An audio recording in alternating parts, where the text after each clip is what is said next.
हुड्डा जी की सरकार, आप याद करो जो इलेक्शन हुआ है 2024 का, बिल्कुल, मतलब केवल एक हफ्ता पहले तक कंफर्म थी कि उनकी 70 से 80 सीटें आनी थी। जो आपने बात की नहीं किलकी मारो ने, आ गया रे जाटों का राज, आ गया रे जाटों का राज, उसने सिस्टम सारा बिगाड़ के नॉन जाट पे ले आए। नॉन जाट सबसे अच्छा भविष्य मैं अभय का ही मान के चल रहा हूं। अच्छा,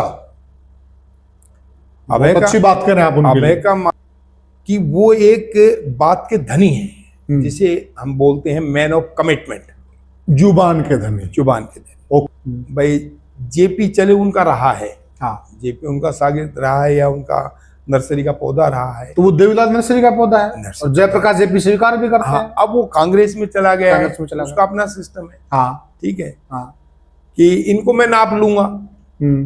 तो इस प्रकार के जो शब्द हैं, या जो काटड़े नु आया करता, हाँ वगैरह वगैरह, मतलब ऐसे शब्दों का प्रयोग अपने बेटे अर्जुन को दीपेंद्र के खिलाफ रोहतक से इलेक्शन लड़ाए एमपी का, और खुद भूपेंद्र हुड्डा के खिलाफ इलेक्शन लड़े, तो सामाजिक प्रतिष्ठा डबल होगी। परिवार के सबसे पगड़ीधारी मुखिया है, तो मुखिया के शब्दों से अपने उस दादा के, अपने उस पिता के संस्कारों को देखना बहुत जरूरी है। इस बार क्लियर कट हुड्डा साहब की सरकार बननी थी, अगर उसकी सरकार किसी ने नहीं बनती तो किलकी मारा नहीं बनती। मतलब एक परिवार का पगड़ीधारी नेता होता है, या समझ लो उस पार्टी का मुखिया होने के नाते उनकी जिम्मेवारी भी उससे ज्यादा बढ़ जाती है। ठीक कह रहे हैं आप, राइट, यस। तो उनके मुख से एक एक शब्द जो निकलता है उसको एक एक वर्कर कार्यकर्ता तो देखता ही देखता है। इसके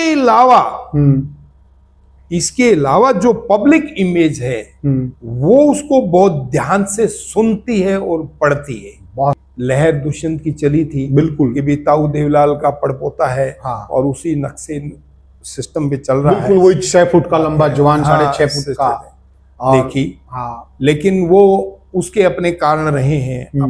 नमस्कार साथियों, मैं हूं आपका होस्ट कुलदीप सिंह पुनिया और मैं लेकर चलता हूं आपको राजनीतिक दुनिया। साथियों, राजनीतिक दुनिया की हम बात करें, हमारे उत्तर भारत में बहुत बड़ा नाम रहा है चौ देवीलाल का, और अगर हम पूरे भारतवर्ष का नेता भी कहें तो भी गलत नहीं होंगे। नेता तो बहुत बने हैं, लेकिन जन नेता और जन नायक ताऊ देवीलाल के साथ लगा है। इस परिवार की जो पृष्ठभूमि है, जो राजनीतिक विरासत है, बहुत बड़ी है, बहुत बड़ा नाम है इस परिवार का। उसके बाद इस परिवार में से कितने नेता निकले, अगर हम गिनती करें आज की जो राजनीति में लोग सक्रिय हैं, पहली बात तो इस परिवार के बहुत ज्यादा नेता हैं, बहुत नेता इस परिवार से निकले हैं, चाहे ओम प्रकाश चौटाला जी हों, चाहे प्रताप चौटाला जी हों, चाहे रंजीत चौटाला जी हों, उसके बाद अजय चौटाला, अभय सिंह चौटाला, नैना चौटाला, सुनैना चौटाला, दुष्यंत चौटाला, दिग्विजय चौटाला, अर्जुन चौटाला, बहुत लंबी चौड़ी लिस्ट है, आदित्य चौटाला। उसके अलावा देवीलाल नर्सरी से बहुत नेता निकले। देवीलाल नर्सरी से जयप्रकाश जेपी, मुलायम सिंह यादव, लालू प्रसाद यादव, नीतीश कुमार, ये जो नेता हैं ये भी कहीं न कहीं देवीलाल नर्सरी की ही प्यौध हैं।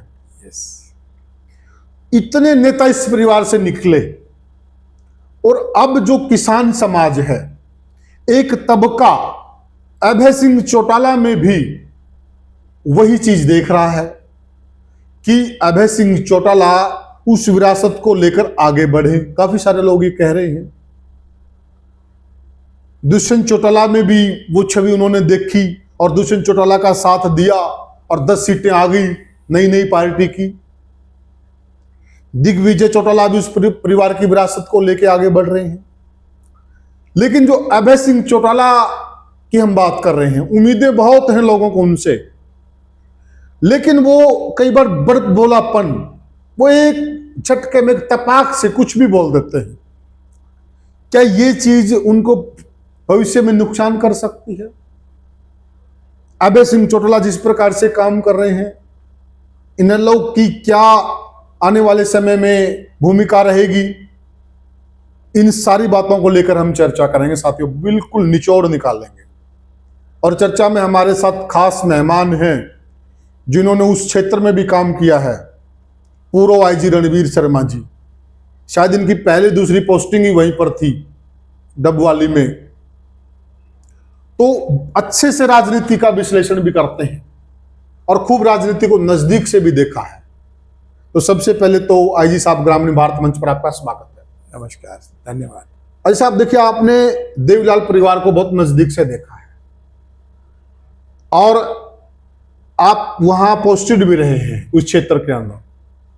तो अभय सिंह चौटाला का जो बड़बोलापन है, आप क्या मान रहे हैं? जो बहुत सारे लोग इनसे उम्मीदें लगाए बैठे हैं, जो रोहतक की रैली, उसके बाद लोगों की उम्मीदें और बढ़ गई हैं, और जो पीछे कांग्रेस की सरकार आती हुई दिखाई दे रही थी, और जो वहां से भूपेंद्र सिंह हुड्डा का एक ग्राफ गिरा है, जैसे ही कांग्रेस हार गई, भूपेंद्र सिंह हुड्डा के प्रति जो लोगों की उम्मीदें थी वो एक ग्राफ गिरा, इसमें कोई दो राय नहीं है।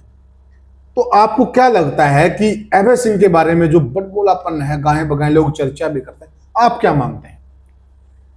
देखो, वर्तमान सिचुएशन को देखते हुए हरियाणा की पृष्ठभूमि में इन सारे जो तो चल रहे हैं, इनमें सबसे अच्छा भविष्य मैं अभय का ही मान के चल रहा हूं। अच्छा, अभय का, अच्छी बात करें आप उनके अभय लिए। का मान का इसलिए चल रहा हूं कि वो एक बात के धनी हैं, जिसे हम बोलते हैं मैन ऑफ कमिटमेंट। जुबान के धनी। जुबान के धनी, okay, man of commitment. Yes. उसने किसी से भी कोई वादा किया है, अच्छा, तो एक तो वो उसको याद रखता है अच्छा, कि यस, मैंने ABCD से ये वादा किया है, ये वादा किया है, मैं निभाऊंगा। अच्छा, अच्छा, वो उसमें कोई फर्क भी नहीं करते। वायदा इज वायदा, जो किसी से भी हो। ओके, मैंने अपनी सर्विस में उनको बहुत देखा है। और मैंने बताया था आपको कि भी मेरी पहली जो दूसरी पोस्टिंग थी, पहली पोस्टिंग कुरुक्षेत्र थी अंडर ट्रेनिंग, और फिर दूसरी पोस्टिंग मेरी डबवाली थी, और बतौर DSP। हाँ, बतौर DSP। तो 85 के अंदर उस टाइम जो है ना, ताऊ देवीलाल का जो लोकदल है, वो पूरी जोर में कोशिश था, वो मूवमेंट चल रही थी, रोड रोको, रास्ता रोको, बहुत जल युद्ध बहुत चल रहा था। तो उस टाइम में ये भी, मतलब हम जैसे यंग थे और हम भी यंग थे, हम मेरे से होगा कोई 4-5 साल छोटा होगा। तो ये भी 65 के हो गए होंगे अभय सिंह, 65 साल का हो गया होगा अभय सिंह। हाँ, 65 का होगा या 63-64 का होगा, बस इतना ही फर्क है। तो वो उस वक्त भी ये रास्ता रोको और वो करते थे। तो उस वक्त से इस परिवार से, मतलब मैं पहली पोस्टिंग मेरी डबवाली रही, तो ताऊ देवीलाल से, चौधरी ओम प्रकाश चौटाला, सारे परिवार के जितने सदस्य हैं, सबसे मेल मुलाकात अच्छी तरीके से रही है, और उनके कार्यों के बारे में भी जानकारी रही है। और आपके ससुर जी थे जो वो भी पोस्टेड रहे सिरसा में? यस, ID स्वामी जी जो है ना, सिरसा में उनकी मान के चलिए बतौर SDM 5 साल रहे। अच्छा, 5 साल। उस टाइम में सब डिवीजन होता था सरसा। 5, 5.5, 6 साल रहे बल्कि। अच्छा, और फिर 4 साल या 4.5 साल वो DC रहे, डिप्टी कमिश्नर रहे। जब तो मतलब 1/3 ऑफ द सर्विस जो है ना उनकी वहाँ सरसा में रही, और टॉप उसमें रही जी। तो फिर और इस परिवार से भी उनका काफी मिलना जुलना आना रहा। तो ऐसे सिस्टम में जो आप बात कह रहे हैं कि दुष्यंत के बाद एक लहर दुष्यंत की चली थी, बिल्कुल, कि भी ताऊ देवीलाल का पड़पोता है, और उसी नक्शे सिस्टम पे चल रहा है। वही 6 फुट का लंबा जवान, 6.5 फुट का देखी। लेकिन वो उसके अपने कारण रहे हैं, अपने सिस्टम रहा है, वो उस सिस्टम को नहीं आगे बढ़ा सका। और राजनीति में उतार चढ़ाव रहता है। अब इनके पास एक अच्छा भविष्य है, क्योंकि चौधरी ओम प्रकाश चौटाला इनके ऊपर ज्यादा विश्वास करते थे अजय सिंह। और इसी विश्वास के नाते उन्होंने अपनी पगड़ी भी उसको दी, परिवार की, अभय सिंह को कि भी मेरी पगड़ी इनके पास ही जाए। और पारिवारिक पगड़ी होने के नाते उनकी जिम्मेवारी अब ज्यादा है। 100 गुना ज्यादा बढ़ गई है। देखा जाए ना, जो विरासत की पगड़ी है, जो देवीलाल की विरासत ओम प्रकाश चौटाला Yes. जी को मिली, ओम प्रकाश चौटाला के बाद जो विरासत मिली है अभय सिंह अब चौटाला, ऐसे चले और उनकी तो वो इनके पास है, जिम्मेवारी 100 गुना ज्यादा बढ़ 100 गुना ज्यादा है। ना केवल पारिवारिक बल्कि जो सामाजिक प्रतिष्ठा का दायरा है हाँ, वो ज्यादा बढ़ गया है। बिल्कुल सही कह रहे हैं, बहुत सही कह रहे हैं। जब सामाजिक प्रतिष्ठा का दायरा बढ़ जाता है तो उस वक्त जो मतलब एक परिवार का पगड़ीधारी नेता होता है या समझ लो उस पार्टी का मुखिया होने के नाते उनकी जिम्मेवारी भी उससे ज्यादा बढ़ जाती है। ठीक कह रहे हैं आप। राइट। यस। तो उनके मुख से एक एक शब्द जो निकलता है उसको एक एक वर्कर कार्यकर्ता तो देखता ही देखता है। इसके अलावा जो पब्लिक इमेज है वो उसको बहुत ध्यान से सुनती है और पढ़ती है। बहुत सही कहा कि भाई ये क्या कहने जा रहा है, इसका क्या मतलब है, क्या मतलब है, क्या मतलब है। तो इसलिए जो आपने वर्ड बोला बड़बोलापन, उनको बहुत एक अंग्रेजी का वर्ड होता है सबमिसिव, यस, झुक के चलना। हाँ, जो फलदार पेड़ होता है जिसके इतनी बड़ी नर्सरी हो, इतने फल लगे हों, उसको हमेशा झुकना पड़ता है, झुक के चलना पड़ता है। क्योंकि एक आदमी एक कंकर भी मारता है तो एक फल नीचे गिरता है। तो इसलिए झुक के चलने में ही उस परिवार के फल और ज्यादा लगते हैं, परिवार ज्यादा प्रोग्रेस करता है। और जब बड़बोलापन आता है तो वो पेड़ सूखना शुरू हो जाता है क्योंकि उसमें खाद पानी कम हो जाता है। जब वो उस परिवार की मतलब पेड़ रूपी उस परिवार की आप सुरक्षा नहीं करोगे तो नेचुरली उसमें फिर धीरे धीरे कमी आती जाएगी। ठीक बात है, कमी आती जाएंगी, मतलब खाद पानी नहीं पेड़ को नहीं मिलेगा या उसकी सुरक्षा नहीं अच्छी तरह से होगी तो पेड़ धीरे धीरे फल देना कम दे देगा और सूक्ष्म में आ जाएगा। तो इसलिए उस परिवार रूपी पेड़ को संभालने के लिए, उसको अच्छी तरह खाद पानी देने के लिए झुक के चलने की मेरी तरफ से मतलब उन्हें एक मतलब यूं समझ लियो एक परामर्श है। हाँ, मतलब आप कह रहे भाई सूखा डंडा कदे नहीं झुका करता, फल वाला वृक्ष झुका, फल वाला जो क्या करे। हाँ। तो उनको एक मेरी सलाह है कि भी वो इस बड़बोलेपन को हर हाल से कम रखें। अच्छा, जहां जरूरत है। हाँ, कुछ ऐसे आदमी होते हैं, कुछ ऐसे मतलब अपराधी टाइप के लोग होते हैं, उनको तो आदमी को सख्ती से डील करना पड़ता है। लेकिन आम जो लोग होते हैं उनको उस भाषा का प्रयोग करने की कोई जरूरत नहीं है। मतलब कुछ ऐसे शब्दों का प्रयोग करना जो मतलब दूसरे को कहते हैं ना सुहाते नहीं है, सुहाने वाले शब्दों का हमें प्रयोग नहीं रखना चाहिए। अच्छा, ऐसी कौन सी चीजें हैं, कौन से ऐसे शब्द हैं जो आप मानते हैं कि ये शब्द विशेषकर आपको लगा कि ये जैसे मतलब फॉर एग्जाम्पल भाई जेपी चले उनका रहा है, हाँ, जेपी उनका शागिर्द रहा है या उनका नर्सरी का पौधा रहा है, तो वो देवीलाल नर्सरी का पौधा है और जयप्रकाश जेपी स्वीकार भी करते हैं। अब वो कांग्रेस में चला गया है, कांग्रेस में चला उसका अपना सिस्टम है। हाँ, ठीक है, हाँ, कि इनको मैं नाप लूंगा। तो इस प्रकार के जो शब्द हैं या जो काटड़े नु आया करता, हाँ, वगैरह वगैरह, मतलब ऐसे शब्दों का प्रयोग उस परिवार के, क्योंकि अब ही इज दी ओनली मुखिया, अब ये परिवार के सबसे पगड़ीधारी मुखिया हैं। तो मुखिया के शब्दों से अपने उस दादा के, अपने उस पिता के संस्कारों को देखना बहुत जरूरी है। कि भी मैंने कभी नहीं चौधरी देवीलाल को सुना, यह एक कमेंट था उनका कि मेरे पाँव में जूत है। हाँ मतलब वो इस प्रकार के और विधानसभा में भी कुछ इस तरह का मसला था, तेरी का हिम्मत नहीं हुई ब्लॉग वगैरह, तो वो है। तो अब उन कड़वे शब्दों का प्रयोग उन्हें नहीं करना चाहिए, या जो किसी के बारे में नहीं। रोहतक डीसी वाला जो मामला था वो भी आपने देखा? हाँ, वो भी मैंने देखा कि नेचुरली देखो, मैंने बताया कि चौधरी ओम प्रकाश चौटाला, उनके फादर देवीलाल चौटाला जी, वो बड़े बड़े दूसरे तरीके का सिस्टम अपने पास रखते थे। वो कभी कड़वे शब्दों का नहीं करा करते थे, पब्लिकली नहीं करते। आपने तो उनके राज्य में नौकरी की है। हाँ, अंदर से वो कोई बात हो उनके मन में, वो मन में रखते थे सारी बात। और हर नेता अफसर रखता भी है, अगर किसी के लिए कोई कड़वे शब्द रखता है तो देता रखता उस बात को। बिल्कुल।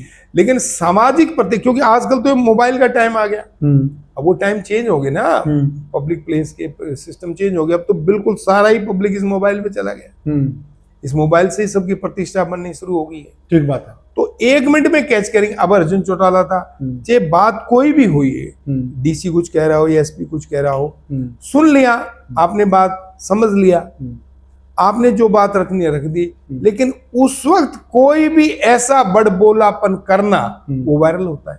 अच्छा, एक बात और है, मैंने कुछ व्यक्तियों को ये कहते हुए सुना है जी साहब कि वाह क्या नेता है, ये होता है नेता, तो देखो रेल बना दी डीसी की, क्या बोला, ये बोला। साथियों, वो व्यक्ति कुछ टाइम के लिए तो आपको अच्छा लगेंगे और वो आपको ताजा एग्जांपल दे देते हैं। इस बार क्लियर कट हुड्डा साहब की सरकार बननी थी, अगर उसकी सरकार किसी ने नहीं बनती तो किलकी मारा ना नहीं बना, किलकी मार, यस, बहुत सही कह रहा। और ये लेकर बैठने वाले हैं, ये जो इस तरह की कराने चढ़ावा आप चढ़ा रहे हैं, ये मित्र नहीं आपको, ये लेकर बैठने वाले हैं, हुड्डा साहब ने लेकर बैठे हैं। मैं कह रहा हुड्डा जी की सरकार, आप याद करो जो इलेक्शन हुआ है 2024 का, बिल्कुल, मतलब केवल 1 हफ्ता पहले तक कंफर्म थी कि उनकी 70 से 80 सीटें आनी थी। जो आपने बात की, किलकी मारो ने, आ गया रे जाटों का राज, आ गया रे जाटों का राज, उसने सिस्टम सारा बिगाड़ के नॉन जाट पे ले आए, नॉन जाट पे ले, डर बना दिया। लोग जो वोट देना चाह रहे थे ना हुड्डा साहब को, वो भी बीजेपी का वोट डाल, बीजेपी का वोट चला गया, और इस वजह से हुड्डा को मुंह की खानी पड़ी वहां। हाँ, तो अभी अभय उनके और कारण भी है इसके अलावा, लेकिन ये भी एक बड़ा कारण है। ये एक बड़ा कारण इसलिए होगा, ये लास्ट में किलकियां चलनी शुरू होगी, आ गया राज, आ गया राज। गाने वो मेरा एक मित्र है, मैंने जिक्र भी किया है, और वो व्यापारी समाज से हैं, तो वो हिसार में रहते हैं, वो खुद नाराज थे बीजेपी से, उन्होंने बीजेपी को वोट नहीं देना था, मैं कंफर्म जानता हूं, और लास्ट टाइम में वो बीजेपी को वोट डाल के, मैंने पूछा उनको क्या हुआ, बोला भाई साहब वो गाने बाजन लाग गए, बोला कह दिए जाटा का छोरा आ रहा था, गणी पूछा तो कह दिए 2 पैग ला रहा था, मतलब इस चीज से और जो हमने माहौल देखा ना, यस, नो डाउट है। और अभी भी जो इन लोगों के, इस देवीलाल परिवार के इर्द गिर्द इस प्रकार के लोग हैं जो यूं कह रहे हैं, हाँ जी ये चाटुकार, हाँ इनसे दूर रहो, न्यू बोल दो, ये आपको नुकसान पहुंचाएंगे, नुकसान पहुंचाएंगे नहीं, पहुंचा रहे हैं, पहुंचा रहे। तभी तो हमारे और आपके बीच में आई है, तभी ये चर्चा कर रहे हैं हम, हमारी, क्योंकि ये ऐसा नहीं कि हम चर्चा ऐसे ही कर रहे हैं, आपके परिवार के भले के लिए कर रहे हैं। बहुत लोगों से हमारे पास बहुत बातें आई हैं, तब ये चर्चा की जा रही है, और ये बातें अभी इतना अच्छा बंदा, अच्छी कमिटमेंट है उसकी, और जवान का पक्का है। अगर ये कमी, ये केवल एक कमी, इस बड़बड़ेपन की कमी को आप दूर कर लो तो सोने पे सुहागा हो गया। ठीक बात है। और इसी जब देखेंगे तो वो चाहे आदित्य चौटाला हो, चाहे अर्जुन चौटाला हो, चाहे दूसरा बेटा हो, वो भी इस बात को समझेंगे कि भी हमारा संस्कार कहाँ है। उस परिवार का जो मुखिया रहा दादा, बड़दादा, और की भी, और अब हमारा फादर, जब वो चीज आप दिखाओगे तो फिर नीचे वाली पीढ़ियों में वो चीज जाएगी। और एक बात देखिए साहब, आपने भी सुना, और वही प्रतिष्ठा समाज में बनती चली जाएगी। आपने भी ये बात सुनी होगी, क्योंकि मैं डॉक्टरी लाइन में रहा हूं, मेरी काफी, उस टाइम दुष्यंत सिंह चौटाला एमपी थे हिसार से, उस दौरान की बातें भी हैं। देखो दुष्यंत सिंह चौटाला हार गए, लेकिन उनके लिए व्यापारी वर्ग, समझदार लोग, एक तबका आज भी ये कहता है भाई वो हार गए, लेकिन वो समझदार नेता है, मीठा बोलता है, उनके लिए ये बात बोलते हैं। तो कहीं ना कहीं उन्होंने ये छवि बनाई है।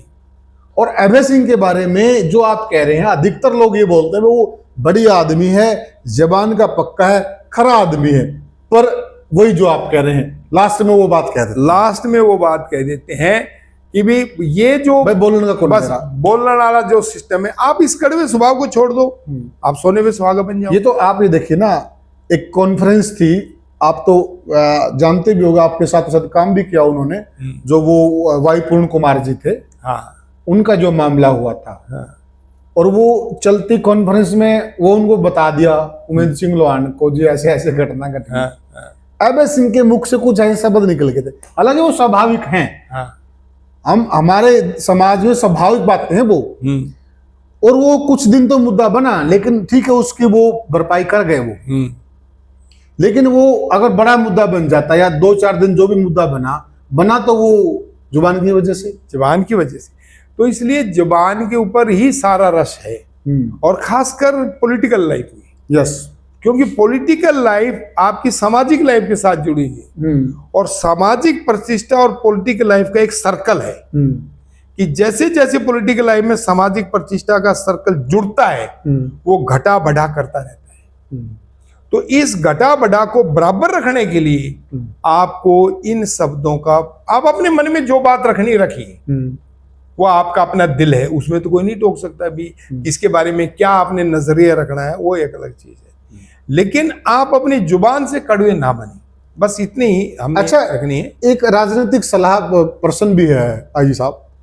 कुछ लोग अभय सिंह चौटाला को ये कह रहे हैं कि अभय सिंह चौटाला, मान लिया सरसा बेल्ट में से कोई विधानसभा सीट से चुनाव लड़ना, वो लड़े, लेकिन वो किलोई से जरूर लड़े हुड्डा साहब के सामने।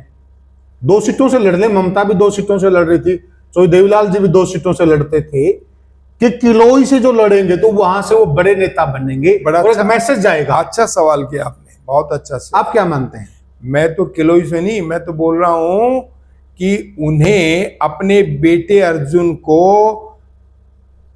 दीपेंद्र के खिलाफ रोहतक से इलेक्शन लड़ा है एमपी का, और खुद भूपेंद्र हुड्डा के खिलाफ इलेक्शन लड़े तो सामाजिक प्रतिष्ठा डबल होगी। एक मूवमेंट बनेगा, हार जीत का भी और सामाजिक प्रतिष्ठा का भी, और एक लॉबी का भी, एक दिलेरी भी आएगी, क्योंकि रोहतक वो सीट है जो चौधरी देवीलाल की सीट रही है, जहां चौधरी देवीलाल की राजनीति चलती है।